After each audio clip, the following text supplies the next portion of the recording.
When we talk about conflict, most people have a very negative attitude about it. Conflict in a relationship usually means fighting, arguing, debating, winning. It's all very competitive and ugly. To me, all that means is that there's just difference of desire, differences of agenda, so to speak. It is an essential part of an intimate relationship. If a couple I see has no conflict, then that usually tells me somebody's not being real, unless we're dealing with clones, and I haven't seen those yet. So everybody's unique and different, so there's got to be a conflict. But our culture really doesn't prepare us for it. They don't teach us, so we have problems, and people want to avoid it.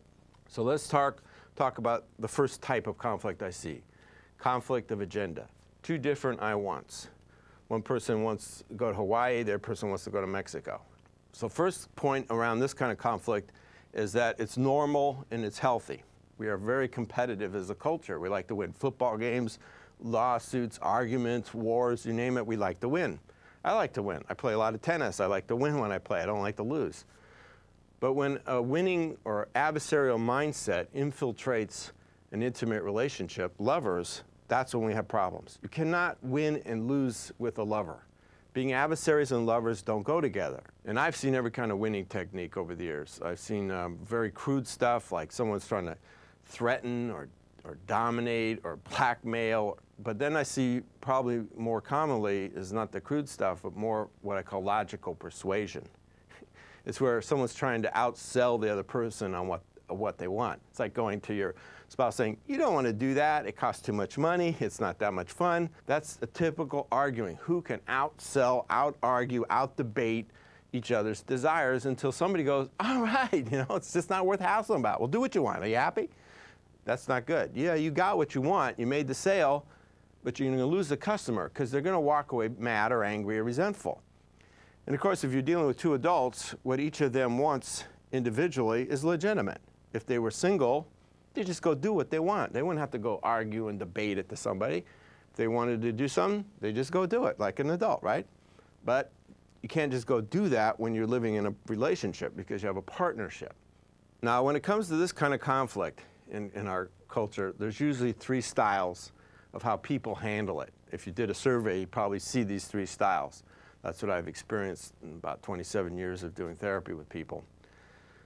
One style that's very common is called avoid it at all costs. Avoid the conflict at all costs, where you basically have two passive people who are avoiding conflict by just not saying what they want. Whatever you want to do, I don't care, whatever you want to do. And they avoid by not saying anything.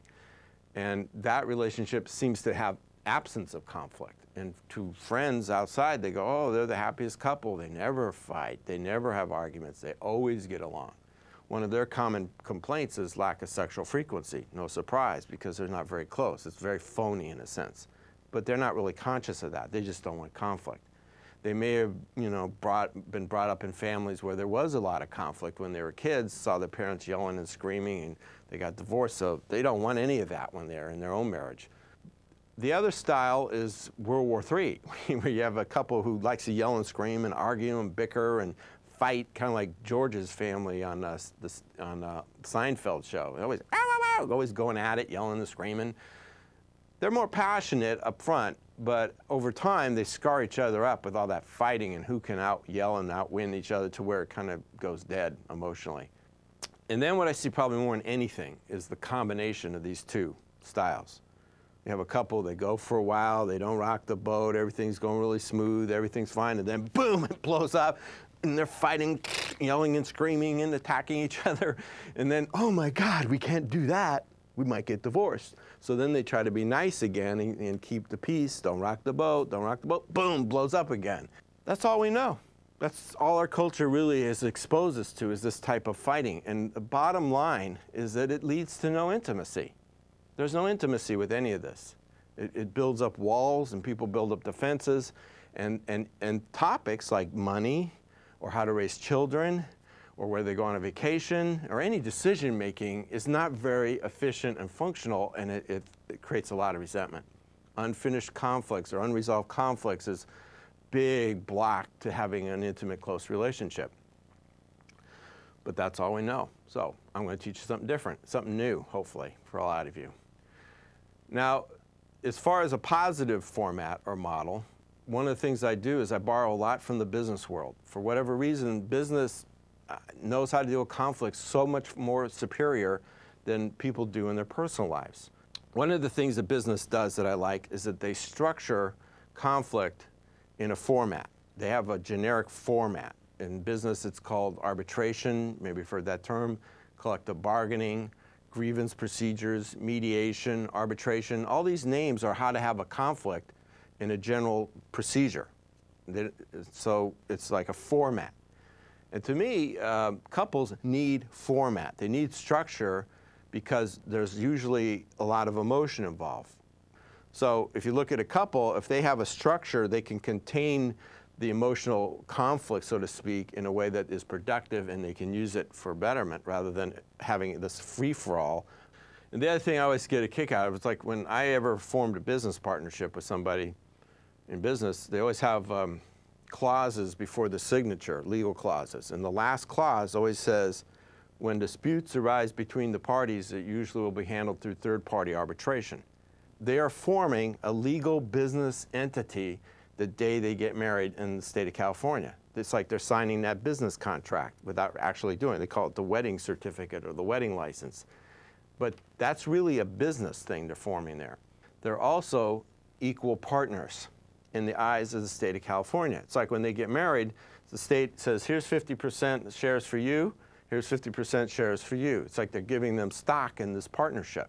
Now what that means is they each hold equal vote at the table when it comes to negotiating. Because if you think about it, if you were in a situation where you're one down and the other person is one up, how are you going to feel about that?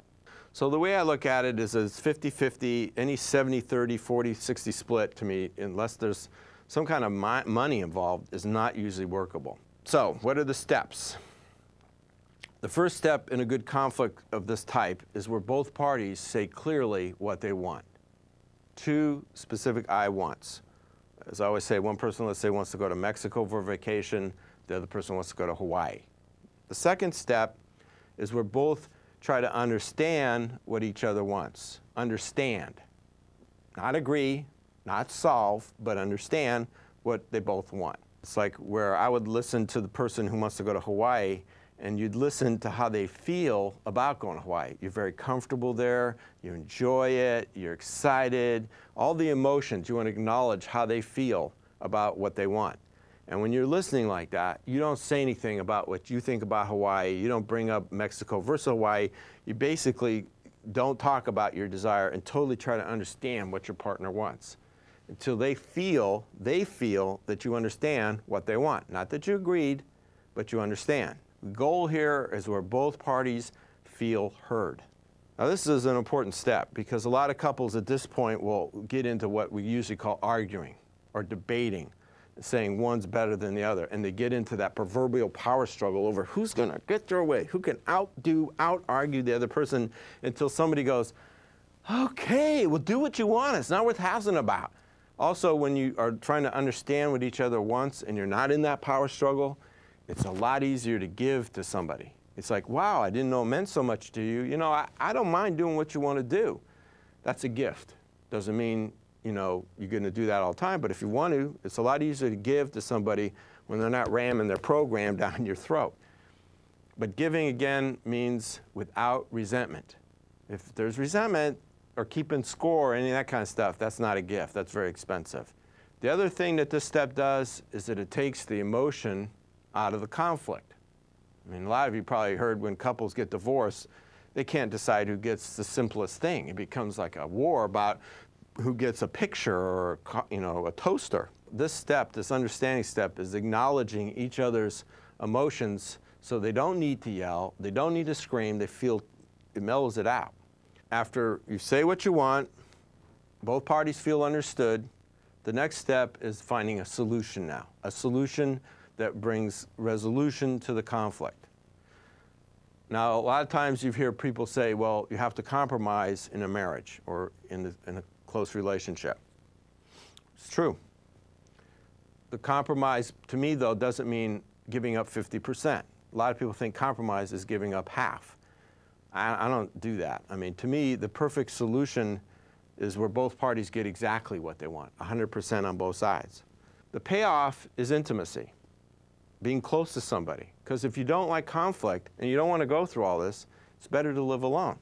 Because then you can do what you want when you want. You don't have to hassle with anybody. You got all that freedom.